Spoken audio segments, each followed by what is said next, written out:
ஆமாண்டவரே, கடந்த நாள் வரை அற்புதமாக ஆச்சரியமாக எங்களோடு நீ பேசியிருக்கிறேன், உணர்வை தந்திருக்கிறேன், உற்சாகத்தை கொடுத்திருக்கிறேன், நொறுங்குண்டதும் நறுங்குண்டதும் ஆவியை தந்திருக்கிறேன். நன்றி செலுத்துகிறோம். இந்த நாளிலும் இந்த வார்த்தை மூலமாக என்னோடு நீ பேசும், எங்களோடு பேசும், எங்களை உணர்த்தி எங்களை ஆசீர்வதியும். இயேசு மூலம் கேட்கிறோம் அன்புள்ள பிதாவே, ஆமென். ஹல்லேலூயா, ஹல்லேலூயா. மீண்டுமாக இந்த நாளிலே தவறுகளும் தண்டனைகளும் என்ற தலைப்பிலே கர்த்தர் ஒவ்வொரு நாளும் ஒவ்வொரு மனிதர்களை குறித்து அவர்கள் செய்கிற தவறுகளை தெரிவிக்கும்படியாக, அறிவிக்கும்படியாக, புரிந்து கொள்ளும்படியாக, அதிலிருந்து நாம் தப்பித்துக் கொள்ளும்படியாக இந்த நாட்களை கர்த்தர் நமக்கு தந்திருக்கிறார்.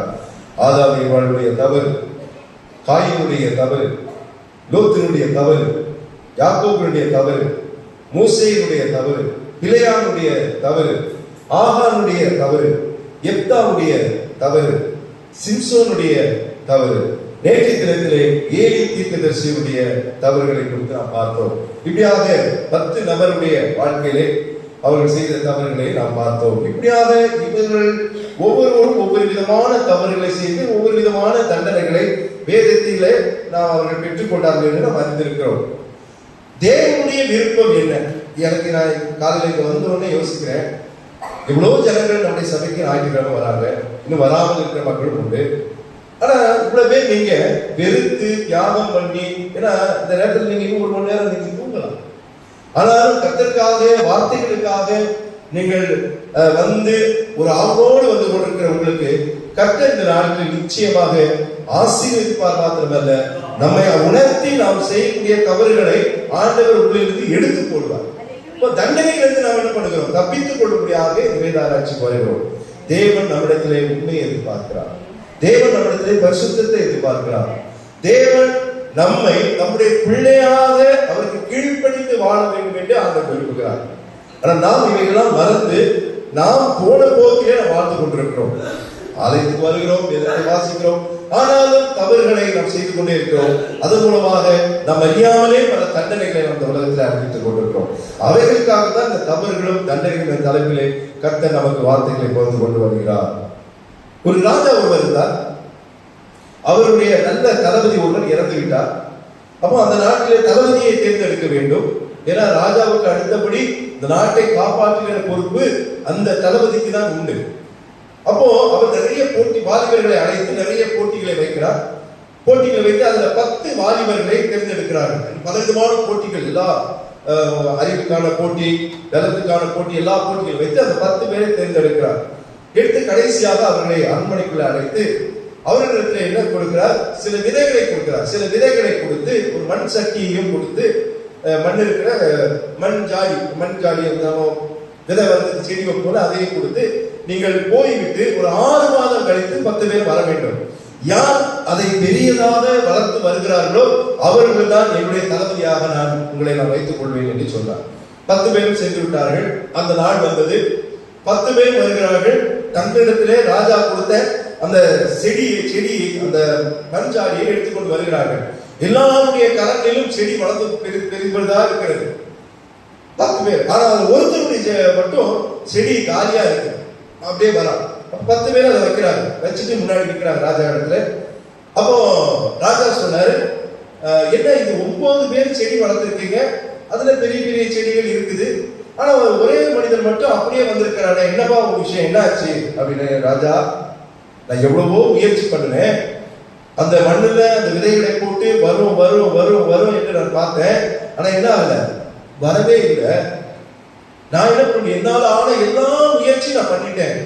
அதனால சரி வராத நீங்க எப்படி கொடுத்தீங்களோ அப்படியே நான் கொண்டு வந்து நான் கொடுத்துட்டேன். அப்ப 9 பேர்ட்ட கேட்டாங்க, நீங்க என்ன பண்ணீங்க? நாங்க எல்லாருமே என்ன பண்ணோம், நல்லா போட்டு தண்ணீரை ஊற்றி நல்ல அந்த வரது வரை காத்திருந்து நாள் ஃபுல்லா அதுக்காகவே நாங்க உழைத்து இன்னைக்கு இவ்வளவு பெரிய செடியாக நாங்க வளர்த்து கொண்டு வந்திருக்கிறோம் அப்படின்னாங்க. ராஜா சொன்னாரா, இந்த செடி வளராமல் வெறும் கையோடு வந்த இவன் தான் என்னுடைய தேசத்துக்கு தளபதி அப்படின்னு சொன்னாங்க. எல்லாரும் ஆச்சரியமாயிட்டாங்க. அது 9 பேர் அதிர்ச்சி அடைந்தாங்க. என்னடா இது, நம்ம பெருசா செடியை வளர்த்து வந்தோம். அப்போ ராஜா சொன்னாரா, இந்த செடியை வளர்வதற்கு வாய்ப்பே கிடையாது. அப்ப இந்த 9 பேரும் நீங்க பொய் சொல்லி வேறொரு விதையை விதைத்து நீங்க செடியை கொண்டு வந்திருக்கீங்க. ஏன்னா நான் உங்களுக்கு கொடுத்த விதை வேக வைத்த விதை. வேக வைத்த விதை ஒரு நாளும் என்ன ஆகுது? முளைக்கவே முளைக்காது, செடியாய் வரவே வராது. அப்ப 9 பேர் என்ன பண்ணிருக்காங்க? முயற்சி பண்ணிருக்காங்க. வராததுனால அதே மாதிரி விதையை வெளியே இருந்து வாங்கி போட்டு இவங்க என்ன பண்ணிருக்காங்க? செடியாய் வளர்த்து கொண்டு வந்திருக்கிறாங்க. ஆனா இவன் கடைசி வரைக்கும் நான் முயற்சி செய்து ஆனாலும் உண்மையான காரியத்தை அரண்மனையில் வந்து வெளிப்படுத்துறதுனால, நீதான் தளபதி, இந்த தேசத்துக்கு நல்ல அறிவு படைத்தவனும் வேண்டும், பலசாலி வேண்டும், அதே நேரத்தில் உண்மை உள்ளவன் இந்த தேசத்துக்கு தளபதியா இருக்கும் சொல்லி அவனை வைத்தாங்க. யோசிச்சு இந்த உலக காரியங்கள இப்படியாக ஒரு ஒரு பதவிக்காக இப்படி உண்மையை எதிர்பார்க்கிற ஆண்டவர் நம்மை எவ்வளவு உண்மையை எதிர்பார்க்கிறாங்க. இந்த தவறுகளும் தண்டனைகளும் தலைப்புல இன்றைக்கு நாம் அதை குறித்து தான் நாம் பார்க்க போகிறோம். கர்த்தருக்கு கீழ்ப்படியாமல் வாழும்போது நாம் தண்டனைக்குரியவர்களாக நாம் மாறுகிறோம். இன்றைக்கு சவுல் ராஜாவினுடைய தவறுகளும் தண்டனைகளும் 11வது நபர் இன்றைக்கு சவுல் ராஜா. இஸ்ரவேலில் முதல் ராஜா யாரு? சவுல். இஸ்ரவேலின் முதல் ராஜா. நீங்க புரிந்து கொள்ள வேண்டும் என்றால், ஏலிக்கு பிறகு ஏலி தீர்க்கதரிசி அவன் பிடரி உடைந்து மரித்து போனான் என்று சொல்லி நேற்று பார்த்தோம். அவனுக்கு பிறகு சாமுவேல் தீர்க்கதரிசி நியாயம் தீர்த்துக் கொண்டிருக்கிறார். நியாயாதிபதியாக இருந்து தீர்க்கதரிசியாக இருந்து செயல்பட்டுக் கொண்டிருக்கிறார். ஆனா நடந்தது என்ன? சாமுவேல் முதிர்வயதான பிறகு சாமுவேலுடைய தன்னுடைய இரண்டு ஏலி மாதிரி, ஏலி தீர்க்கதரிசி மாதிரி, ஆனா ஏலி தீர்க்கதரிசி சரியா வளர்க்கல பிள்ளைகளை. ஆனா சாமுவேல் நல்லா தான் வளர்த்தாரு. ஆனாலும் பிள்ளைகள் அந்த வழியை விட்டு திரும்பி போனார். சாமுவேல் கிட்டத்தட்ட ஏலியினுடைய பிரச்சனை தான். ஆனா பெரிய தண்டனை சாமுவேலுக்கு கிடைக்கல. ஆனா கடைசி வரைக்கும் அவன் மனமுடிவோடே வாழ்ந்து கொண்டிருக்கிறான் என்று சொல்லி வேதம் சொல்கிறது. ஏன்னா சவுலை ராஜா வாக்கினது குறித்து தண்டனைக்குரியதா மாறின பிறகு சவுல் ரொம்ப துக்கத்தோடு அவன் வாழ்ந்து கொண்டிருந்தான் சொல்லி வேதம் சொல்கிறது. அதற்கு காரணம் அதிகம் எடுத்திருக்கான தவறுகளும் தண்டனைகளும். ஆனா சாமுவேல் தீர்க்கதரிசி அவ்வளவு பெரிய தண்டனை அனுபவித்ததாக வேதத்துல இல்லை. ஆனா குமாரர்களை நியாயாதிபதியாக வைத்தான். ஆனா அவங்க என்ன பண்ணி தெரியுமா? பொருளாசை, பண ஆசை, இதன் நிமித்தமாக தவறாக நியாயம் தீர்த்தார்கள் என்று வேதத்திலே வாசிக்கிறோம். 1 சாமுவேல் 8ஆம் அதிகாரம் 3ஆம் வசனம். இதை சொன்னாதான் சவுல் ராஜாவாகிற சம்பவத்தை நான் சொல்ல முடியும். 8:3. ஆனாலும் அவன் வழிகளில் நடவாமல் பொருளாசைக்கு சாய்ந்து பரிதானம் வாங்கி நியாயத்தை புரட்டினார். இவர்கள் நியாயாதிபதி, நியாயம் செய்யணும். சாமுவேல் கூட நியாயம் செஞ்சிருக்கணும். ஆனா இவங்க வயசாயிடுச்சு, தன் பிள்ளைகளை வைத்தார். ஆனா பிள்ளைகள் என்ன பண்ணாங்க தெரியுமா? பொருளாசையினாலே சாய்ந்து பரிதானம், லஞ்சம் வாங்கினாங்க. ஜனங்கிட்ட லஞ்சம் வாங்கி நியாயம். அப்ப எப்படி எங்க நியாயம் கிடைக்கும்? லஞ்சம் வாங்கினா எங்க நியாயம் கிடைக்கும்? அப்போ ஜனங்களுக்கு இது தெரிஞ்சு போச்சு, இந்த சாமுவேலுடைய 2 பிள்ளைகள் சரியில்லை. அப்பதான் முதலாக இஸ்ரவேல் மக்களுடைய மனதிலே வந்த காரியம், எங்களுக்கு யார் வேணும்? ராஜா வேணும். நியாயாதிபதி போதும், எங்களுக்கு ராஜா வேண்டும் என்று சொல்லி சாமுவேலிடத்திலே கொல்லப்பட ஆரம்பிச்சார். ஏன்னா உங்க பிள்ளைக்கு சரியில்லை, இனி அடுத்து நீ யாரையா கொண்டு வருவீங்க, எங்கெல்லாம் சரியா காசை வாங்கிட்டு வேலையை பார்த்துட்டு இருக்கிறாங்க, எங்களுக்கு ராஜாக்களை கொடுங்க அப்படின்னு சாமுவேல் ஆண்டவர்கிட்ட கேட்கிறார். என்ன ஆண்டவரை, இஸ்ரவேல் ஜனங்கள் இப்படி கேட்கிறாங்க, ராஜாவை புதுசா இருக்குது, ராஜா வேணும்ன்றாங்க. ஆண்டவர்ல ஓகே சரி அவங்க, ஏன்னா ஆண்டவருக்கு விருப்பம் இல்லை, ஆனா இஸ்ரவேல் ஜனங்களுடைய விருப்பத்தை ஆண்டவர் நிறைவேற்றுகிறார். நடந்தது என்ன? அங்கே சாமுவேலை ஆண்டவர் சவுலை ஆண்டவர் ராஜாவாக தெரிந்திருக்கிறார். என்னன்னா சாமுவேல் ஜனங்க கிட்ட ரொம்ப சொல்ற, நீங்க ராஜாக்களை வைக்க சொல்றீங்க, நிறைய பிரச்சனை இருக்கு, நீங்க வீட்டுல போய் நீங்க அதை படிச்சு பாருங்க. 8ஆம் அதிகாரம் 10-18 வீட்டுல போய் படிச்சு பாருங்க. ராஜாக்கள் என்னென்ன பண்ணுவாங்க, ஏன்னா நீங்க அவங்க என்ன செய்தாலும் அவங்களால என்ன பண்ண முடியாது, கேள்வி கேட்க முடியாது. ஆமா, நீங்க சம்பாதிக்கிறதுல 10ல் ஒரு பகுதி அவங்க வாங்கிடுவாங்க. அப்புறம் உங்க ஆண் மாடுகளை வாங்கிடுவாங்க. உங்களுடைய வேலையாட்களை அரண்மனையில வேலையாட்களை வைப்பாங்க, உங்களை அடிமைப்படுத்துவார்கள். ஆமா, உங்களை அந்த நிறைய விஷயம், நிறைய காரியத்தை அப்படியே 10-18 வரைக்கும் சொல்லிக் கொண்டே வருகிறார்கள்.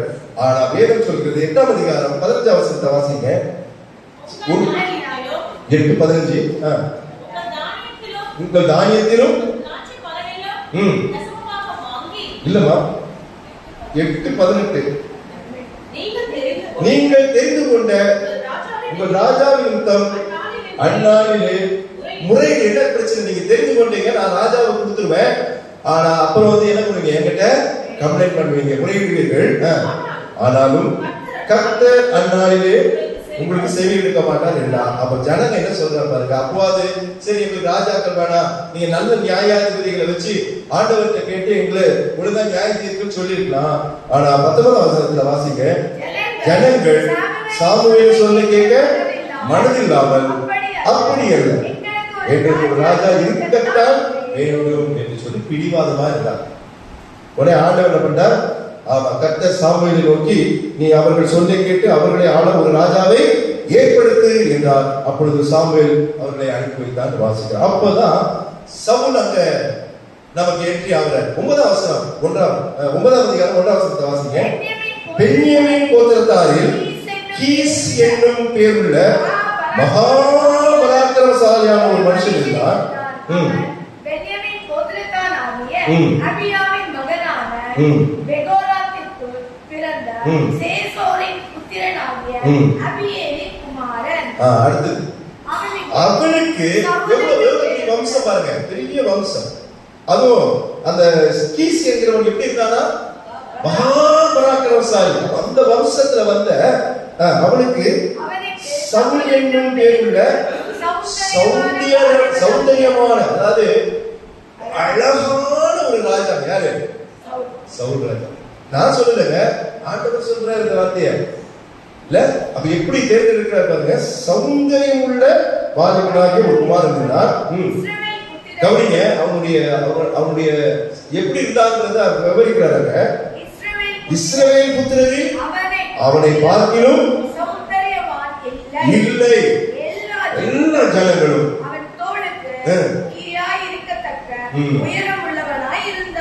அதாவது சவுல் அங்க என்னன்னா அவன் மட்டும் தனியா தெரியும். ஒரு சிலர் நீங்க பாத்தீங்க, கூட்டத்துல பாத்தீங்கன்னா 6 அடி இருப்பாங்க.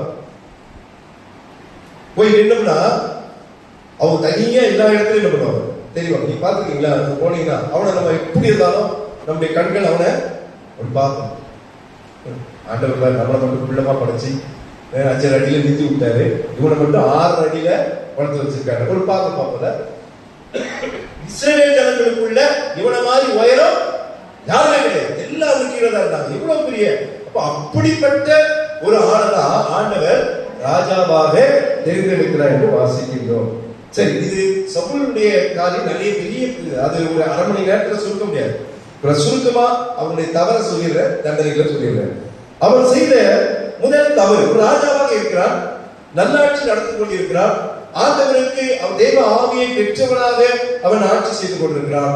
ஆனால் நிறைய தவறுகளை ராஜா செய்கிறான். ஒரு ராஜாவா இருந்து ஆண்டுடைய மனிதனாக இருந்து ஆண்டவராலே தெரிந்து கொள்ளப்பட்ட ஒரு பாத்திரமாக இருந்து சாமுவேலாலே அபிஷேகம் பண்ணப்பட்ட ஒரு ராஜாவாக இருக்கிற சவுல், ஆனால் ஆண்டவருக்கு விரோதமாக நிறைய தவறுகளை செய்தார். முதல் தவறு, அவன் தவறான பலியை செலுத்தினான். முதல் தவறு அங்கதான் ஆரம்பிக்குது. பலி செலுத்துவது ஆசரிப்பு கூடத்துல, ஏற்கனவே சொல்லிருக்க, ஆசரிப்பு கூடத்துல யார் பலி செலுத்தணும்? ஆசாரியன் தான் பலி செலுத்தணும். வேற யாரும் உள்ளே போக முடியாது. முகத்துல அந்த ஆழ்த்தல நீ யாருமே போக முடியாது, போக கூடாது.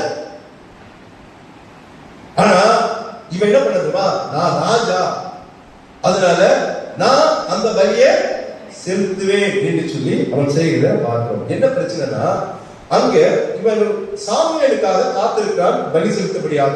ஆண்டவர் ஒரு போரிலே வெற்றி கொடுக்கிறார், உடனே பலி செலுத்த வேண்டும். சாமுவேல் சொல்லியிருந்தா நான் வந்துடுறேன் அப்படின்னு சொன்னாரு. ஆனா கில்காவில் இவங்க காத்திருக்கும் போது சாமுவேல் வர லேட் ஆயிடுச்சு. நீங்க 13ஆம் அதிகாரம் 8ஆம் வசனத்தை வாசிங்க.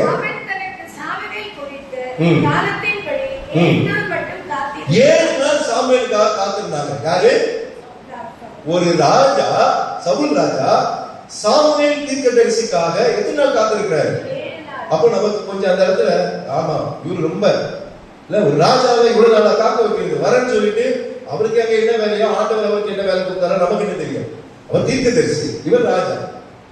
ஆனா ராஜா சொல்ற அவன் காத்திருந்தான். சாமுவேல் கில்காலுக்கு வரவில்லை. ஜனங்கள் பார்த்தாங்க, 7 நாள் ராஜா நிக்கிறார், கூட ஜனங்கள் நிக்கிறாங்க. இவர் வரதுனால ஜனங்கள் என்ன பண்ணாங்க? கலைய ஆரம்பிச்சுட்டாங்க. அப்போ இந்த சவுல் என்ன ஆயிடுச்சு, என்னடா இது ஜனங்கள் எல்லாம் போறாங்களே, அப்ப நம்மளே முடிச்சிடலாம். இல்ல, அந்த தைரியம் யார் கொடுத்தது? ராஜா என்றாலும் ராஜாவுக்கு என்று ஒரு நீதி இருக்கிறது. ஆசாரியனாக இருந்தாலும் ஆசாரியனுக்கு ஒரு நீதி இருக்கிறது. எனக்கு ஒரு நீதி ஆண்டவர் வைத்திருக்கிறார், உங்களுக்கு ஒரு நீதியை வைத்திருக்கிறார். ஆனா ஆண்டவருடைய நீதியை நாம் நிறைவேற்றுகிறவர்களாக இருக்கிறோமே தவிர அந்த நீதியை நாம் மறந்து கீழ்ப்படியாதவர்களாக நாம் இருக்கவே கூடாது. என்ன சொல்றாம சர்வாங்க தகன பலியும் சமாதான பலியை என்னிடத்தில் கொண்டு வாருங்கள் என்று சொல்லி சர்வாங்க தகன பலியை முதல் தவறு அங்கதான் ஆரம்பிக்கும். ராஜாவாக தான் செய்யலாமா? ராஜாவை யார் ஏற்படுத்தினார்? கர்த்தர் ஏற்படுத்தினார். கர்த்தர் தான் சவுலை தெரிந்து கொள்ள இவனை ராஜாவாக்கு என்று சொல்லி சாமுவேலிடத்தில் சொல்லுது ஆண்டவர். அப்ப அந்த ஆண்டவருடைய நீதியை அந்த கட்டளையை அவன் கீழ்ப்படியாதபடி அவன் என்ன பண்றான்? முதல் தவறு தவறான பலியே செலுத்தக்கூடாது, அவன் அதை செய்கிறான் என்று வாசிக்கிறான். அப்போ சாமுவேல் கேட்கிற, நீ செய்கிறது, அப்புறம் வந்துட்டு கேட்கிறாரு, இது ரொம்ப தப்பு, நீ செய்கிறது என்ன? அவன் சொல்றான், இல்ல இந்த ஜனங்கள்லாம் என்னை விட்டு செதறி போக ஆரம்பிச்சாங்க, அதனால நான் என்ன பண்ணிட்டேன், நான் பலியை செலுத்திட்டேன் அப்படின்னு சொல்றாங்க. அப்போ இவர் சாமுவேல் சொல்றாரு 14 சாமுவேல் சவுலை பார்த்து புத்தியினமாய் செய்தி. ஒரு ராஜாவை பார்த்து புத்தி இல்லாதபடி செஞ்சுட்டு சாமுவேல் பயப்பட மாட்டார். ஏன்னா ஆண்டவருடைய பிள்ளையா, அவர் தீர்க்கதரிசி, ஆண்டவர் என்ன சொல்கிறாரோ அதை சொல்லக்கூடியவர். இன்னைக்கு ஆண்டவர் அந்த வார்த்தையை தருகிறார், நீ புத்தியினமாய் செய்தி. ஒரு ராஜாவை பார்த்து சொல்றாரு, உம்முடைய தேவனாகிய கர்த்தர் உமக்கு விதித்த கட்டளையை கை கொள்ளாம போனி என்று சொல்லிட்டு மற்றபடி கர்த்தர் இஸ்ரவேல் உம்முடைய ராஜபாரத்தை என்றைக்கும் சிறப்படுத்துவார் என்று சொன்னார். மற்றபடி இந்த உன்னாலே இஸ்ரவேலுடைய அந்த அரசாட்சி ஒண்ணு ஆகாது. ஆனா ஏதோ ஒரு தண்டனை வச்சு அப்புறம் வர இந்த காரியத்திலாம் ஆண்டவர் என்ன தண்டனை கொடுத்தார் என்று சொல்லி நான் பிறகு போகிறேன். முதலாவது தவறு, அவன் ஆண்டவருடைய வார்த்தைக்கு கீழ்ப்படியாமல் அவன் தவறான பலியை அவன் செலுத்தினான் என்று வாசிக்கிறார். இரண்டாவது, இங்கே 1 சாமுவேல் 15 அதிகாரம் 1-3 வரைக்கும் வாசிங்கள். அவன் செய்கிற அடுத்த தவறு 1-15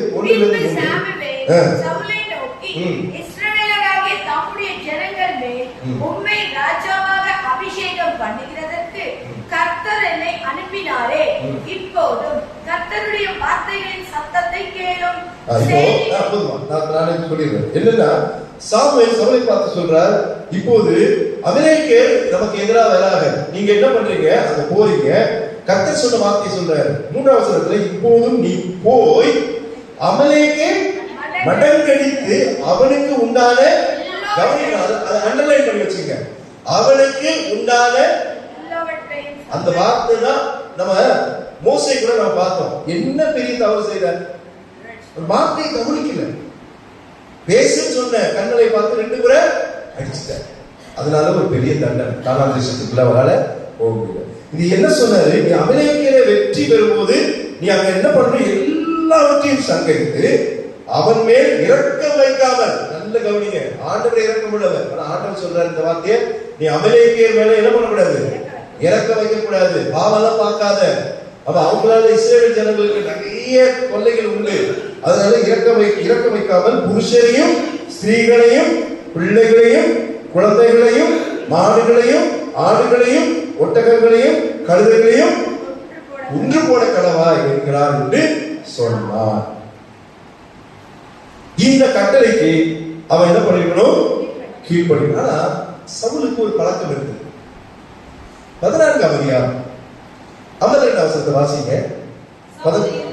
சவுல் இருந்த நாளெல்லாம் பெலிஸ்தரின் மேல் கடினமான யுத்தம் நடந்தது. நல்ல கவனிங்க, சவுல் ஒரு பராக்கிரமசாலியாகிலும் ஒரு பலசாலியாகிலும் காணும்போது அவர்கள் எல்லாரையும் ஒரு ராஜாவுக்கான ஒரு சிறந்த அரசியல், தன்னை விட பலசாலியா ஒருத்தரை பார்க்கலான்னு வச்சுங்களேன், இல்ல நல்ல அவன் ரொம்ப பலசாலியா இருக்கிறான் அப்படி பார்த்தா அவனை என்ன பண்ணுவான், அவனிடத்துல சேர்த்துக்கணும். ஏன், இவனுடைய இன்னும் பலம் கூடும். இந்த பழக்கம் சவுலிடத்தில் இருந்தது. அதனாலதான் இவன் அந்த தவறை அங்க செய்கிறான். தேவ வார்த்தையை அங்கே மீறுகிறதை 15ஆம் அதிகாரத்துல 7ஆம் வசனத்தை வாசிங்க. 15:7. அப்பொழுது சவுல் ஆவியால் உலகி எகிப்திற்கு எதிரே இருக்கிற சூருக்கு போகும் எல்லை மட்டும் இருந்த அமலேக்கியரை மடங்க ஒரு பெரிய வெற்றி ஆண்டவர் கொடுக்கிறார். அமலேக்கியர்கள் மடங்கடிச்சு என்ன பண்ணிட்டான்? அமலேக்கியரின் ராஜாவாகிய ஆகாகை என்ன பண்ணான்? உயிரோடே பிடித்தான். ஜனங்கள் யாவரையும் பட்டய கருக்கினாலே ஆண்டவர் என்ன சொன்னார்? ஒருத்தர நீ விடக்கூடாது. என்ன பண்ணிட்டான்? அமலேக்கியருடைய ராஜாவாகிய ஆகாகிய உயிரோட என்ன பண்றான்? வைத்துக் கொண்டான், பிடித்துக் கொண்டான். வாசிக்க அதே பிறகு பாத்தீங்கன்னா, சவுலும் ஜனங்களும் ஆகாயும் ஆடுமாடையும் முதல் தரமானவையும் இரண்டாம் தரமானவையும் ஆட்டுக்குட்டிகளையும் நலமான எல்லாவற்றையும் அழித்து போட மனதில்லாமல் தப்ப வைத்து அற்பமானங்களும் உதவாதிகளுமான சகல வஸ்துக்களை முற்றிலும் எப்படி செஞ்சிருக்கான் பாருங்க. நல்லதெல்லாம் என்ன பண்ணிட்டான்? சாகரிக்கிறான். தியாகம் இல்ல, நோஞ்சா உதவாது, அதையெல்லாம் என்ன பண்ணிட்டான்? ஆண்டவர் அப்படியே சொன்னாரு, நீ நோஞ்சாலாம் பாரு, புஷ்டியா பாரு, புஷ்டியானதை கொண்டு வா, நோஞ்சாலாம் காரியம் அப்படியே சொல்லு. நீ பார்க்கிற ராஜா, ஆண்கள், பெண்கள், குழந்தைகள், பொருட்கள் எல்லாத்தையும் என்ன பண்ணும்? ஆண்டவர் என்ன சொல்லிட்டாரோ அதை செய்யுங்க. இவன் ராஜாவாக இருக்கிறதால, ஒருவேளை சாதாரண ஒரு மனிதனாக இருந்து ஒரு போர் வீரனாக இருந்து ஆண்டவர் சொல்லிதான் ஒருவேளை கேட்டிருப்பான். ஆனா ராஜாவா இருந்ததுனால அவன் தன் சுயத்தை அதிகமாக சிந்திக்கிறான். ஏன்னா அவன் பலசாலியை பார்த்தா, நல்ல உயர்ந்த காரியங்களை பார்த்தா அவன் என்ன பண்ணுவான்? தன்னிடத்தில் அவன் சேர்த்துக் கொள்வான். அது ஒரு கெட்ட பழக்கம் அவன்கிட்ட இருந்தது. அப்ப இவன் என்ன பண்றான்? இந்த ஒரு பெரிய தவறை செய்கிறான். தேவ மாத்தையை மீறுகிறான். 10ஆம் வசனத்துல 11ஆம் வசனத்துல வாசிக்கிற 15ல கர்த்தர் சவுல் ராஜாவை குறித்து மனஸ்தாபப்பட்டார் என்று வாசிக்கிறோம். 11 வாங்கிக்க. நான் சவுலை ராஜாவாகிறது போதும். ஆண்டவரை அவன் என்ன பண்ணான்? மனஸ்தாபப்பட வச்சுட்டான். இல்ல நாம செய்யற சின்ன சின்ன தவறு யாரை பாதிக்குது தெரியுமா? கர்த்தரை பாதிக்குது. ஆண்டவர் கவலைப்படுறாருங்க. உங்களை பார்த்து, ஐயோ என் பிள்ளை இவ்வளவு நாள் பைபிள் ஸ்டடிக்கு வரான், இன்னைக்கு 12 நாளா வந்துட்டு இருக்கிறான், ஆனாலும் இந்த தவறுகளை தொடர்ந்து செய்து கொண்டிருக்கிறானே, ஆண்டவர் மனஸ்தாபப்படுவார். இவனை பேசாம வீட்டிலே உட்கார வச்சிருக்கலாம். எதுக்கு நம்ம ஆலயத்துக்கு கொண்டு வரணும்? ஏன் வார்த்தைகளை கேட்க வைக்கணும்? ஏன் அவன் பேர் சொல்லி அழைத்திருக்கணும்? ஆண்டவர் நினைப்பாரா? நினைக்க மாட்டாரா? சவுலை ராஜாவாக்கிறதுக்காக கர்த்தர் மனஸ்தாபப்படுறான்னு வாசிக்கிறோம். இது அவனுடைய 2வது தவறு. 3வது தவறு என்ன தெரியுமா? ஒரு பொறாமையும் கொலைகளையும் பிடித்தவனாக அவன் மாறுகிறான். 3வது தவறு சம்பவம் உங்களுக்கு தெரியும். கோலியாத் வருகிறான். கோலியாத்தை வெற்றி பெற வேண்டும் என்றால் அது கொஞ்சம் கடினமான காரியம். ஏன்னா அவர்கள் எப்படி இருந்தார்கள்? ராட்சசர்களாக இருந்தார்கள் என்று வாசிக்கிறோம். அப்போ அவனை வெற்றி பெறணும்னா சவுல் யோசிக்கிறார். அப்போ ஒரு சின்ன வாலிபன் யாரு? தாவீது போறான். தாவீது போய் நான் போறேன்றான். எல்லாம் சிரிக்கிறாங்க. இல்ல இல்ல நான் போறேன், நான் ஏற்கனவே நான் சிங்கத்தெல்லாம் கொண்டிருக்கேன் அப்படின்னு சொல்லி அவனை ட்ரெஸ் அந்த தளபதிக்குரிய அந்த போருக்கு போனாங்கன்னா அது வெயிட்டா இருக்கும். நம்மளாம் நம்ம உள்ள படுத்துருவோம். நமக்கெல்லாம் தூக்கி போட்டாங்க, அவ்வளவு வெயிட்டா இருக்கும், பழகணும். அவனை தூக்கி போட்டா அவன் போட்டு நடக்கிறான், அவனால நடக்க முடியல. ஆமா, அதான் கைட்டு போட்டு எனக்கு ஒண்ணு வேணாம் சொல்லி அவன் ஆடு மேய்க்கிறான். அந்த சாதாரண ஒரு ஆடு மேய்க்கிற ட்ரெஸ்ஸை போட்டுக்கிட்டு எங்க போறான்? சண்டைக்கு போறான். பெரிய வெற்றி கிடைக்கும். இல்ல அது ஒரு கதை. வெற்றி கிடைந்து வரும்போது என்ன நடக்குது? தாவீதுக்கு ஆண்டவர் பெரிய வெற்றி கொடுக்கிறார். அது 1 சாமுவேல் 17ஆம் அதிகாரத்துல வருகிறது. ஆனா சவுலுக்கு இது நிமித்தமாகவும் பொறாமை வருகிறது. யார் மேல? தாவீது. சவுல் ராஜாங்க, இவன் சாதாரண ஒரு பணிக்காரர், ஒரு வேலைக்காரர். ஓர்ல வெற்றி பெற்றாங்க. அது ஏன் பொறாமை வந்ததுன்னா அதுக்கு ஒரு காரணம் இருக்கு. இந்த பெண்கள் நீங்க பாருங்க, 18ஆம் அதிகாரம் 1 சாமுவேல் 18ஆம் அதிகாரம் 6ஆம் வசனத்தை வாசிங்க. தாவீது பெலிஸ்தனை திரும்பி வந்த பின் ஜனங்கள் திரும்ப வரும்போது ஸ்திரீகள் சகல பட்டணங்களிலும் இருந்து ஆடல் மேளங்களோடும் கீத வாத்தியங்களோடும் சந்தோஷமாய் ராஜாவாகிய சவுலுக்கு எதிர்கொண்டு வந்தார்கள். தாவீது கேட்கலங்க.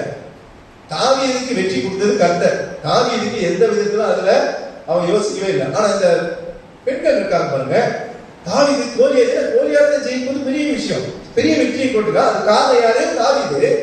அதனால தாவீதுக்கு பின்னாடி ஒரே நடனமாடின, சும்மா வாய் மூட்டு வந்தா பிரச்சனை வந்திருக்காரு.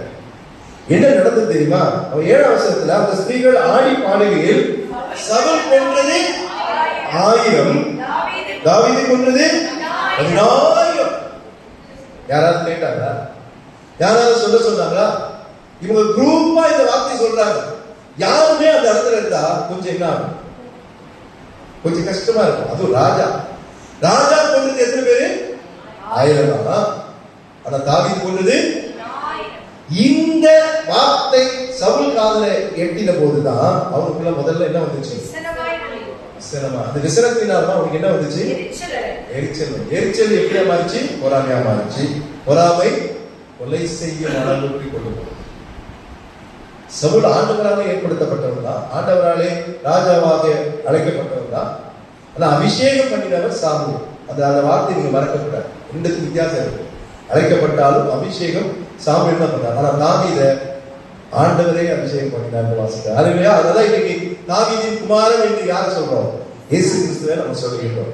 அப்போ இங்க பொறாமையும் பதவியும் பாத்தீங்கன்னா தாவீது நல்லவங்க. தாவீது எந்த தவறு செய்யறாங்க? சவுலுக்கு அவன் கீழ்ப்படுத்திதான் இருக்கிறான். ஆனா இந்த வார்த்தையை கேட்ட உடனே இவங்க மேல பொறாமை வந்துருச்சு. இவருடைய தவறு என்ன தெரியுமா?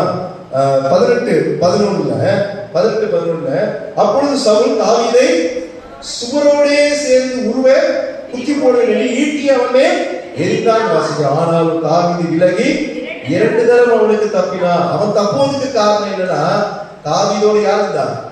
கர்த்தர் இருந்தார். ஹல்லேலூயா. கர்த்தர் தாவீதோடு இருந்தார் என்று வாசிக்கிறாங்க.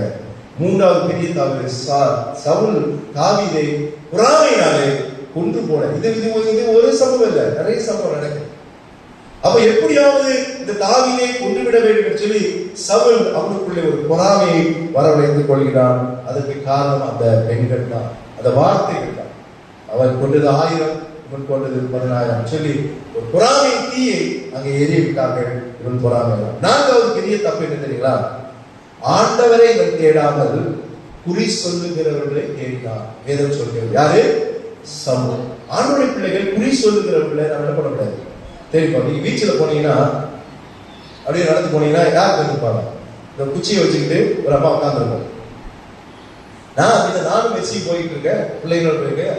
ஐயா உங்களுக்கு நல்ல வாழ்க்கை இருக்கியா? நல்ல பொண்ணு கிடைப்பா உங்களுக்கு? போய் கை காட்டிடலாம் நினைச்சேன். நல்ல பொண்ணு கிடைப்பான்னு சொல்லிட்டாங்க. சரி பேசாம ஒரு பொண்ணு கிட்ட கிடைச்சா கூட கூட்டுக்கலாம் அப்படின்னு சொல்லிட்டு நான் கை வைக்கலாம் நினைச்சேன். இல்ல அதனால சும்மா ஆண்டவர் வெறுக்கிறார். குறி சொல்லுகிறவர்களே வெறுக்கிறார். ஆண்டவர் வேதத்தை உங்களுக்கு தீர்க்க தரிசனமா கொடுத்திருக்காருங்க. பைபிள் நீங்க ஜெபம் பண்ணுங்க, ஆண்டவர் உங்களுக்கு நடக்கிறத சொல்லுவார். உங்களுக்கு என்ன நடக்குது நீங்க ஜெபம் பண்ணி பாருங்க, ஆண்டவர் சொல்லுவார். இன்னைக்கு குறி சொல்லுகிறவர்கள் தீர்க்க தரிசனம் சொல்லுகிறவர்கள் நோக்கி ஓடிக்கொண்டு இருக்கிறோம். ஆண்டவர் சொல்றார் குறி சொல்லுகிறவர்கள். நான் அதுதான் ஒரு பாவப்பட்டியல நான் எடுத்தேன். உங்களுக்கு அஞ்சனம் பார்ப்பது பாவம் என்று சொல்லி ஒரு நாள் நான் உங்களுக்கு அதை எடுத்தேன். அப்போ இங்கே குறி சொல்லுகிறவர்களை தேடுகிறதை பார்க்கிறோம். 28ஆம் அதிகாரத்தை திருப்பிக் கொள்ளுங்கள். 1 சாமுவேல் 28 5ஆம் வசனத்திலிருந்து நீங்க பாத்தீங்கன்னா அங்க என்ன நடக்குது? வாசிங்க 5ஆம் வசனத்துல. பெலிஸ்தரின் பாளையத்தை கண்டபோது பயந்தான். அதுதான் அவன் இருதயம் மிகவும் தத்தளித்து சவுல் பெலிஸ்தருடைய பாளையத்தை, ஏன்னா பெலிஸ்தர்கள் பெரிய படையோட வந்துட்டாங்க. இவனுக்கு ஒரு பயம் வந்துருச்சு. பயம் வந்த உடனே இவன் என்ன பண்றான்? ஆண்டவர்கிட்ட தான் கேட்கிறான். சவுல் கர்த்தரிடத்துல விசாரிக்கும் போது கர்த்தர் அவனுக்கு பதில் கொடுக்கல. ஏன்னா கர்த்தர் அவனை விட்டு போயிட்டார். இவன் செய்த ஒவ்வொரு தவறுகளினாலே பாவத்தினாலே ஆண்டவர் அவனை விட்டு விலகி விட்டார். இப்போ அவர் என்ன ஆகுது? ஐயோ யாருமே நமக்கு பதில் சொல்லலையே. என்ன வாசிக்கிறோம்? கர்த்தர் அவனுக்கு சொப்பனங்களினாவது ஊரிமினாலாவது தீர்க்கதரிசிகளினாவது மறு உத்தரவு அருளவில்லை. உடனே என்ன பண்ணா? இவன் காத்திருந்தது. இவ்வளவு பெரிய வெற்றி இஸ்ரவேல் ஜனங்களுக்கு ஆண்டவர் வரிசையா கொடுத்துட்டு வரார். ஒன்னில்லாதவரை சவுல ராஜாவாக்கி இருக்கிறார். அப்போ ஆண்டவர் செய்ய மாட்டாரா? கொஞ்சம் நேரம் கடத்துறாரு, அவ்வளவுதான். நீங்க வெயிட் பண்ணி இருக்கணும். ஆனா என்ன நடந்தது இங்க? சவுல் அப்பொழுது சவுல் தன் ஊழியக்காரன் நோக்கி அஞ்சனம் பார்க்கிற ஒரு ஸ்திரீயை எது செய்யக்கூடாதோ அதை சவுல் செய்யணும். ஒரு ராஜா குறி பார்க்கிற அஞ்சனம் பார்க்கிற இல்ல இந்த பெலிஸ்தரை வெற்றி பண்ண வேண்டுமானால் நம்ம என்ன செய்ய வேண்டும்? ஒரு ஸ்திரீ இடத்துல போனா விட கிடைச்சிருமா? நீ கர்த்தரிடத்துல காத்திருக்கணும், கர்த்தரிடத்துல மண்டிட்டு இருக்கணும், தீர்க்கதரிசி இடத்துல கேட்டு இருக்கணும், இல்ல வெயிட் பண்ணி இருக்கணும். ஆண்டவர் தன்னுடைய சித்தத்தை உங்களுக்கு வெளிப்படுத்துவார். நம்ம அவசரப்பட்டது உடனே அஞ்சனம் பார்க்க அது பெரிய கதை. ஏன்னா நான் தண்டனை சொல்லணும், நேரம் இல்லை. யோசிச்சு பாருங்கல்ல, அவன் வேஷம் மாறி போறான். ஏன்னா ராஜா தெரிஞ்சா அவங்க சொல்ல மாட்டாங்கன்னா வேஷம் மாறி போறான். அப்புறம் அந்த அம்மா கண்டுபிடிச்சிச்சு, அப்புறம் அவங்க சொல்லி அனுப்புது. அது ஒரு அப்போ இவ்வளவு தவறுகளை அவன் செய்கின்றான். அப்போ ஆண்டவர் விட்டுருவாரா? அவன் என்னென்ன தண்டனைகளை அவன் பெற்றான் என்று சொல்லி நான் சீக்கிரமாக சொல்லி முடிக்கின்றேன். முதலாவதாக 13ஆம் அதிகாரம் 14 வசனத்தை வாசிங்க. 1 சாமுவேல் 13:14. முதல் தண்டனை அவனுக்கு 13:14. உம்முடைய ராஜ்யபாரம் நிலை நிற்காது. கர்த்தர் தம்முடைய இருதயத்திற்கு ஏற்ற ஒரு மனுஷனை தமக்கு தேடி அவனை கர்த்தர் தம்முடைய ஜனங்கள் மேல் தலைவனாய் இருக்க கட்டளையிட்டார். கர்த்தர் உமக்கு விதித்த கட்டளையை நீ கைக்கொள்ளவில்லையே என்று சொன்னார். அப்போது உன் ராஜ்யம் என்ன ஆகுது? நிலை நிற்காது, நிலை பெறாது. முதல் தண்டனை. அதுக்காக ஆண்டவர் என்னை ராஜாவாக்கினார். ராஜ்யத்தை ஆண்டவர் ஆட்சி செய்ய வேண்டும் என்ற நோக்கத்தோடு சவுலை கொண்டு வந்தார். ஆனா இவன் செய்த தவறினாலே என்ன நடந்தது? உன் ராஜ்யம் நிலை பெறாது என்று சொல்ற. சவுலுக்கு பிறகு நியாயமா யார் வந்திருக்கணும் ராஜ்யத்தை? இப்ப ராஜாக்கள் யார் கொண்டு வருவாங்க? அவங்க பிள்ளைகளை கொண்டு வராங்க. நல்ல புரியணும். அதுதான், அதனாலதான் அந்த வார்த்தைக்குரிய அர்த்தம். உன் ராஜ்யம் நிலை பெறாதுன்னா இஸ்ரவேல் ராஜ்யம் இருக்கும், ஆனா உன்னுடைய ராஜ்யம் நிலை பெறாது. நியாயமா பிள்ளைகள் தான் வரணும். ஆனா உங்களுக்கு கதை தெரியும், சவுலுக்கு அப்புறம் யார் வந்தா? தாவீது வந்தார். ஏன்னா சவுலுடைய தவறு. சவுல் தவறு செய்தனால ஆண்டவருடைய ராஜ்ய பாரத்தை எடுத்து போட்டார் என்று வாசிக்கிறோம். சவுலுக்கு பிறகு பிள்ளைகள் வர வேண்டியது. ஆனா கர்த்தர் சவுல் தவறினாலே அந்த வம்சங்கள் ராஜ்ய பாரத்தை இழந்தது. இரண்டாவது தண்டனை என்ன தெரியுமா? 15ஆம் அதிகாரம் 23 வசனத்தை வாசிங்க. 15:23. இரண்டாவது பண்ணுதல் பில்லி சூனிய பாவத்திற்கும்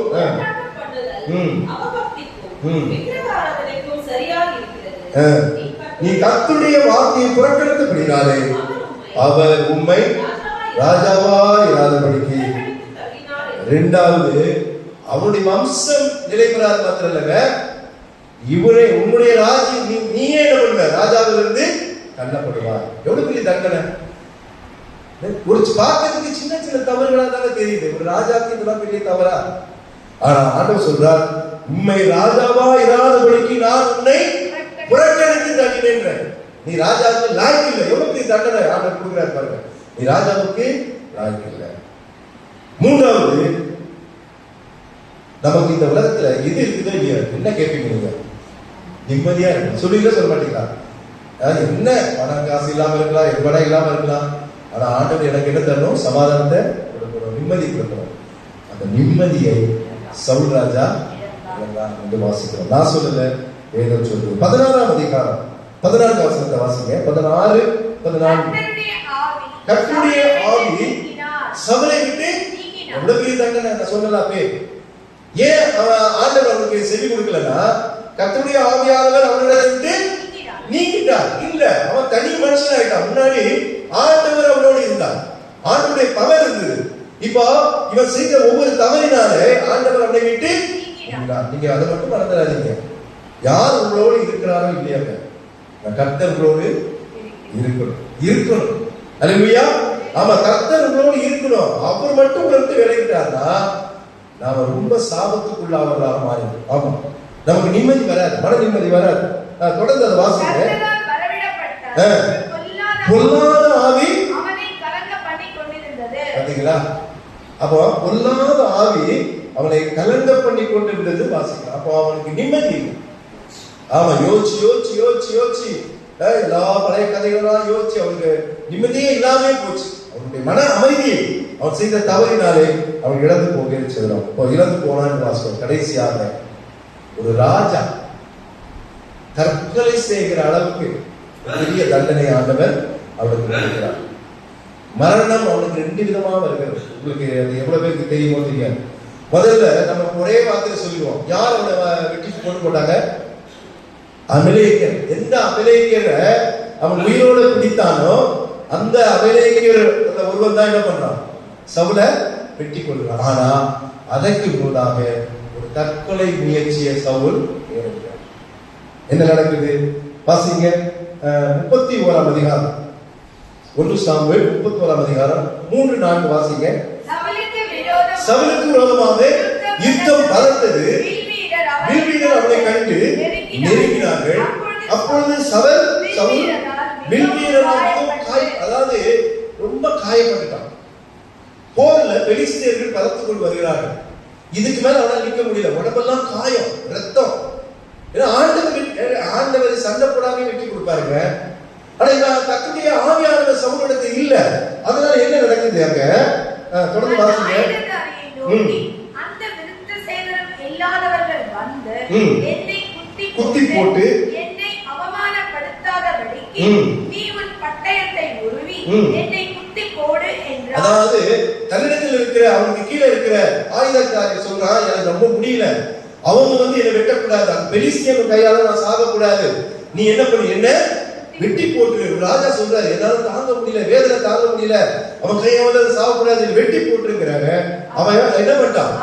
எப்படி செய்வான்? ராஜாவை எப்படி அவன் கொள்ளுவான்? நான் மாட்டேன்ட்டான். உடனே சவுல் என்ன பண்றாரு? தற்கொலையை அவங்க செய்கிறார். என்ன பண்றாரு பாருங்க. அப்பொழுது சவுல் 4வது வசனத்தின் கடைசி பகுதி, அப்படி செய்ய மாட்டேன் என்றார். அப்பொழுது சவுல் பட்டயத்தை நட்டு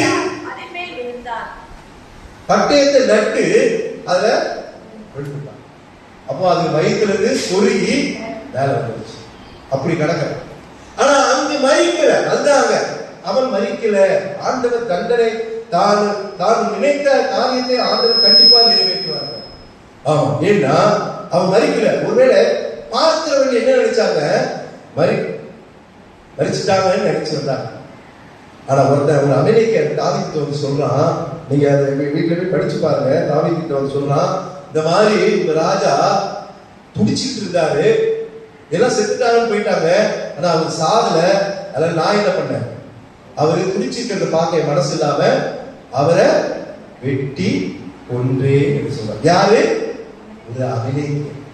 ஆணுடைய சித்தம் சவுலுடைய உயிர் யாரால போகணும்? அமெரிக்கனாலதான் போகணும். இவன் தற்கொலை செய்ய முயற்சி பண்ணாலும் அவனுடைய ஜீவன் போகல. ஆண்டுடைய தண்டனை அவன் அனுபவித்துதான் என்ன பண்ணான்? மரணம் அடைகிறத பார்க்கிறோம். சில நேரங்களில் நாம் கூட சில நேரங்களில் ஆண்டோட பிள்ளைகளை அப்படிதான் நினைப்போம், இந்த உலகத்துல வாழ்வதை விட சாவதே நான் கஷ்டம், வாழ்க்கை முழுவதும் கஷ்டம், குடும்ப பிரச்சனை, பிள்ளைங்க பிரச்சனை, வேலை பிரச்சனை, பற்றாக்குறை, வியாதி, பேசாம ஆண்டவர் நாம் தற்கொலை. தேவனுடைய பிள்ளைகள் ஒரு நாள் கூட பண்ணக்கூடாது. அது நீங்க நரகத்துக்கு கொண்டு போகும். நீங்க என்னதான் பரிசுத்தமாக வாழ்ந்து நீங்க ஒரு நொடியில் எடுக்கிற அந்த தவறான முடிவு உங்களை எங்க கொண்டு போயிடும்? அதுக்கப்புறம் நீங்க என்ன காரியம்? ஏன்னா உங்களுடைய உயிர் யாருடையது? கட்டணது. நீங்க அந்த உயிரை எடுக்க உங்களுக்கு அதிகாரம் கிடையாது. நல்ல வார்த்தை, அதிகாரம் கிடையாது. உயிர் ஆண்டவர் தான் எடுக்கணும். ஆண்டவர் என்னைக்கு குறிக்கிறாரோ அன்னைக்கு தான் போகும். அது இயற்கையாவோ விபத்தோ எப்படியோ உயிர் போ. ஆனா நீங்களே ஒரு முயற்சியை செய்யக்கூடாது. சவுல் அதையும் செஞ்சான், தெரிஞ்சும் செஞ்சான். ஆனா ஜீவன் போகல. ஏன்னா ஆண்டவர் அவனுக்கு ஒரு தண்டனை வச்சிருந்தார். எந்த அமலைக்கு? 2 சாமுவேல் 1ஆம் அதிகாரம் 10வது வசனம் சொல்லி முடிக்கிறேன். 2 சாமுவேல் 1ஆம் அதிகாரம். அவர் பிழைக்க மாட்டார் என்று நிச்சயித்து அவர் அண்டையில் போய் நின்று யார் கொண்டு போட்டா? ஒரு அமெரிக்கன் வந்து கொண்டு போட்டார். அவன் சாதல, நட்டுக்கிட்டு பட்டயத்துல விழுந்தாலும் உயிர் இருந்தது. நான் பார்த்தேன், எல்லாம் செத்துட்டாங்கன்னு சொல்லி வந்தாங்க. ஆனா நான் பார்த்தேன், நான் வந்து என்ன பண்ணேன்? கொண்டு போட்டேன். பிற்பாடு ஹஸ்த கடத்தையும்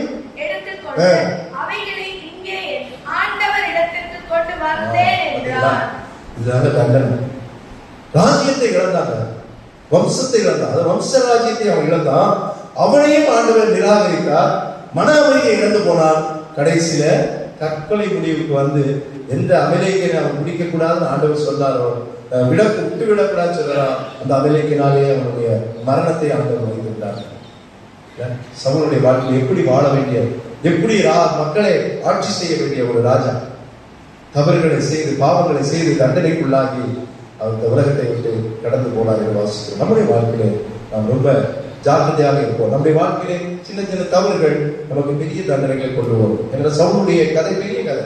அதான் சொல்லணும்னா ஒரு 4 நாளைக்கு தொடர்ந்து கதைகளையா நம்ம சொல்லி கொண்டு வரலாம். ஆனால் சுருக்கமாக முடிக்க வேண்டும். இன்னைக்கு சற்று கொஞ்சம் நேரமாகிவிட்டு பரவாயில்லை. அதை தொடர்ந்து நீங்கள் பாருங்கள். இன்னும் ஒவ்வொரு நாளும் ஒவ்வொரு நம்மளுடைய வாழ்க்கையில நடக்கிற தவறுகளையும் தண்டனைகளையும் பார்த்து நாம் முடிக்க போகிறோம். கர்த்தர் உங்களை ஆசீர்வதிப்பாராக. ஆமென்.